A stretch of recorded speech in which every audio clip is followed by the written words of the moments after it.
Thank you again for your cooperation. And I would like to just state our position regarding our differences with the IPC report, which has been hurriedly being publicized on the 23rd of December during the Christmas time, which was an awkward time to us. We didn't thought that such a kind of report would be released. And also it has been published, supplied to the media outlets before even officially the government of Sudan has responded to its results.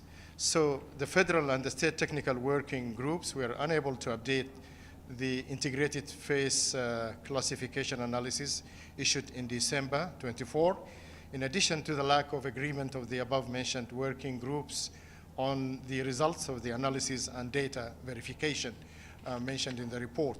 Due to the security conditions and the siege imposed on some of the areas referred to in the report, the technical working groups were unable to move to collect data from state localities, especially Darfur, Al Jazeera, Kordofan, and Khartoum states. The lack of means of movement and the interruption of communication services and other also limited the quality of the report and its reliance on it as a primary source to reflect the food security situation in Sudan. Due to the ongoing conflict and the war of aggression and the challenges of restricting movement and the siege of some areas, the federal and state working groups relied in the data collection processes on the use of phones and social media, such as WhatsApp, whenever available in the state, and the analysis process was done virtually. So there is a large gap in the information contained in the IPC report on the state, in the status of food security, and in the analysis of its data, due to the lack of accurate statistics and real figures on the number of people in each locality and the state, due to the continuous changing dynamics of displacement of people inside Sudan, due to the aggression of the militia, the destruction of infrastructure and also institutions related to measuring food security indicators by the militia, such as the Bank of Sudan and others, led to the failure to obtain economic and social indicators for the population in time.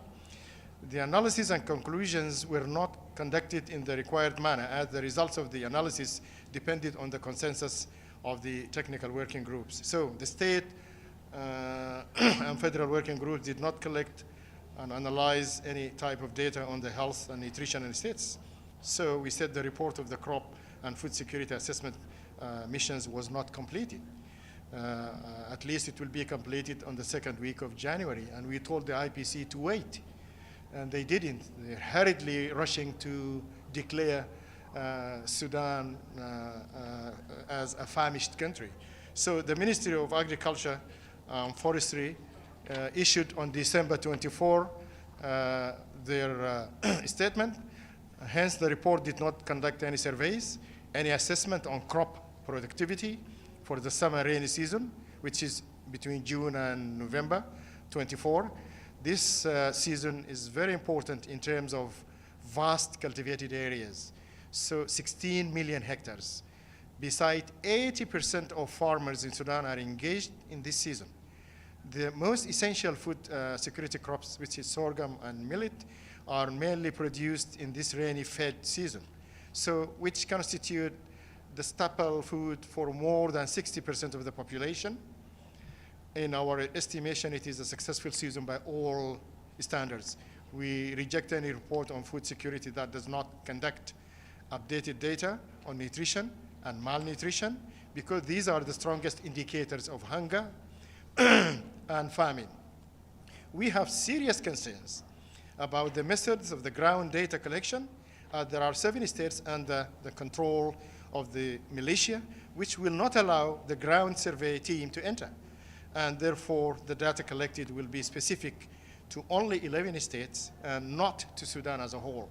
So there is no consensus or is agreement on the definition of the word hunger, and hence the criteria of this hunger and or famine, I mean, the definition of hunger or famine and its indicators, or how to estimate it, is known to everyone. But what some do not know is that these criteria or indicators are not suitable for all societies and all conditions.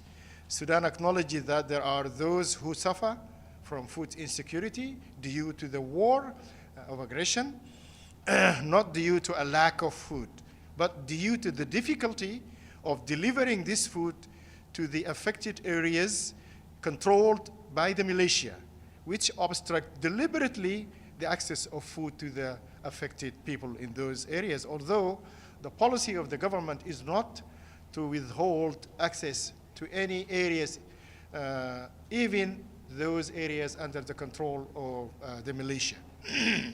So there are said, why are 12 million displaced people are not being helped, even though they are located in safe areas?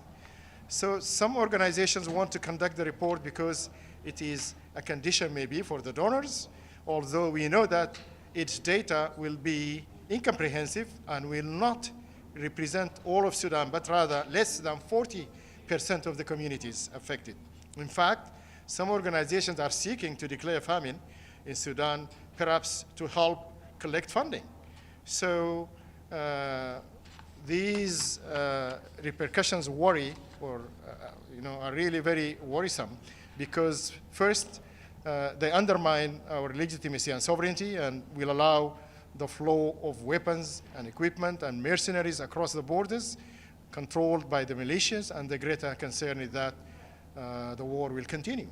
And not only in Sudan, but also in the region as a whole. So Sudan cannot be classified as being at risk of famine, as it is one of the largest agricultural countries in the region, rich with its natural resources, and accordingly, the Republic of Sudan has announced that the suspension of, its membership in IPC committee due to the issuing and this unreliable report that we have challenged in the Security Council. So there is finally some technical requirements for declaring famine were not met. For example, according to the international standards adopted to declare famine in any country or region, the following must be available: conducting joint technical surveys to determine the food and nutritional status according to the food security phase classification indicators, according to a bottom-up system from the village level, then the administrative units, then the localities, then the concerned states, and then at the national level. So providing survey results confirming that 20% of the population of the country in question falls into the fifth phase of the food security phase classification, which is the worst phase that requires a lack of food availability and inability to access to food, and an inability to use food according to specific technical forms, and this did not occur in Sudan. 30% of children confirmed to be severely malnourished, including children under 5 years of age. And the government shall adopt a joint report with the organizations participating in the food security phase classification surveys during a specific year, provided that the report classifies or clarifies what is known as the technical consensus for making the decision to declare famine in a country.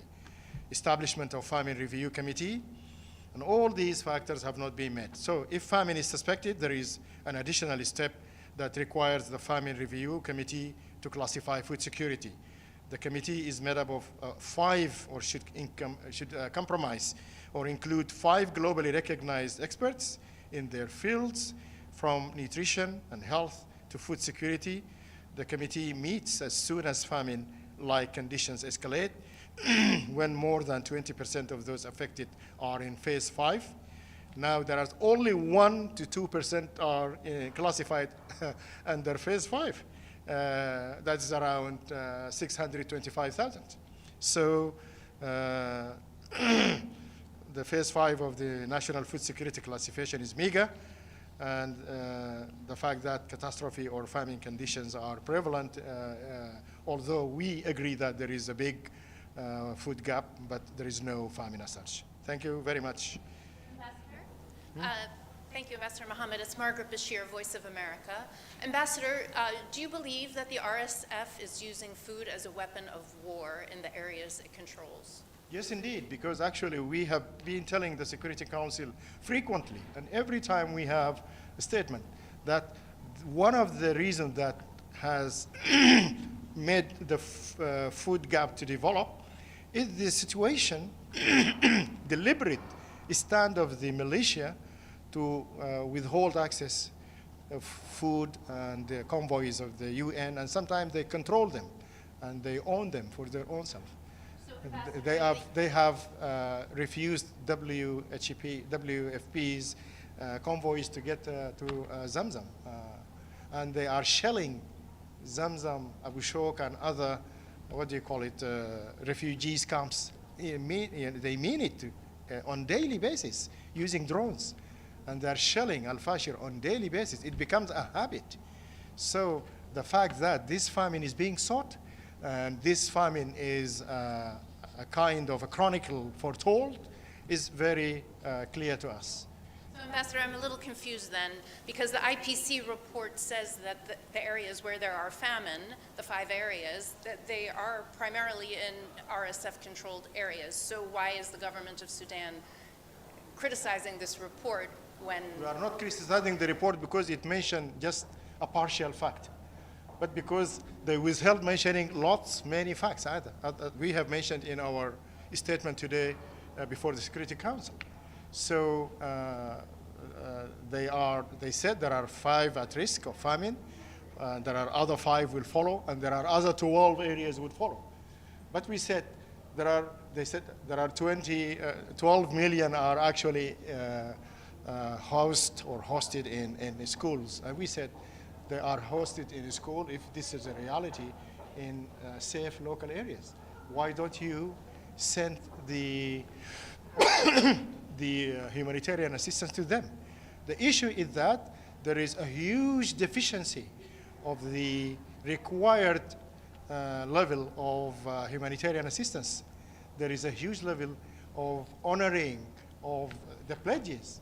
So as you know, and this has been said even by the Secretariat today in the report, there is a gap of the financing from the donors regarding the pledges. They did not honor their commitment and their pledges. And this is also has exacerbated the position of the food security gap. But actually, if there is any signs of purported famine, this will be due to the recalcitrant position and non-cooperative stand of the militia that withholding access to the areas that they control, although, as I said, the government policy has always been agreeing to sending the humanitarian assistance to those areas. We do not obstruct them. Ambassador, we're about 2 weeks away from a new administration in the United States. Do you have any hope that President Trump will get involved in trying to find an end to the war in Sudan, and what would General Burhan like to see him do? Listen, President Trump has engaged during his first term of presidency very positively with Sudan, and there was actually an arrangement made with his government through U.S. executive and actors, and this also has something to do with the Abrahamic Accords, and we think President Trump is a deal maker. We would be there ready to strike a deal with him. We will be ready there to strike a deal with him. We are not coming to him empty-handed. We have our blueprint to engage with the U.S. at all times. To strike a deal with him, what, to end the war? Oh yes, because actually the U.S. is part of Jeddah Forum. It is actually a dual role or a dual diplomatic engagement between Saudi Arabia and U.S. So it remains to be seen when the major parameters of the new foreign policy, American foreign policy, is being what do you call it, publicized, and then we will definitely have, we will be ready to engage and to strike a deal with him. And what's your blueprint include? Definitely, it's a big, because actually we are trying to allocate our needs and to define and to assess the previous engagement of the U.S. engagement in the CPA and its drawbacks and its impacts on the security of the Sudan. We have also the 1591, which America is a pen holder, and in Darfur, and we are always clamoring, saying that this resolution 1591 under Chapter 7 is actually affecting the efficient position of the army in Darfur, which deprive the army of taking any arms in order to keep, to preserve or to keep law and order. And this has given all the time, at all times, upper hand for militias to control the area or to upset the security order in Darfur, given that Darfur is one of the richest states in Sudan, including gold and uranium. So we see that the existing scenario of the war of aggression is an attempt to separate Darfur as such. And they even said it, actors of political actors who are opposing the government, in addition to they are having a coalition with the militia, they declare it. So this is why the army is fighting this war of aggression in order to repel aggression and to try to keep the Sudan united. So we would see that it won't be an issue at all for our engagement, what we call positive engagement, and to try to deal with the tripartite, so to speak, double whammy, that we would try to reinvigorate our positive engagement with the U.S. Any more questions? Satisfied? God bless you. Thank you very much. Thank you very much.